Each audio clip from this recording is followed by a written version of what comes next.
Masyarakat di wilayah pegunungan, tepatnya di negeri Hatuwolu, Kecamatan Seram Utara, Kabupaten Maluku Tengah, sangat mengharap adanya pendidikan yang layak bagi anak cucu mereka ke depannya.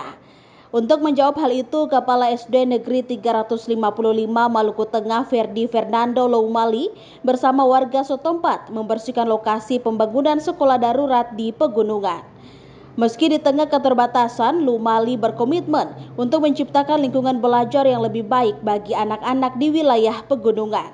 Ia berharap adanya dukungan dari berbagai pihak stakeholder termasuk pemerintah daerah untuk bersama memajukan pendidikan di seluruh Kabupaten Maluku Tengah. Kami ada sementara pembangunan sekolah darurat. Sekolah darurat ini kami buat baru 1 minggu proses untuk pembersihan lokasi. Jadi kedepannya harapan saya ada kontribusi dari pemerintah negeri, pemerintah Desa Hatuwolu kepada kami SD Negeri 355 Maluku Tengah.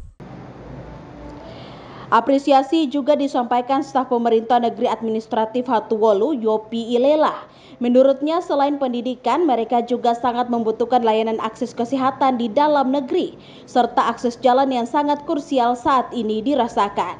Ilela berharap pemerintah Maluku Tengah secepatnya dapat menjawab masalah tersebut. Karena selama ini kami sudah mengidam-idamkan 79 tahun tidak ada akses jalan yang kami hadapi. Sehingga di hari ini kami minta Bapak Bupati Maluku Tengah untuk bisa melanjutkan program-program pembangunan di daerah pegunungan. Dari Masohi, Maluku Tengah, Fathahila Sia melaporkan.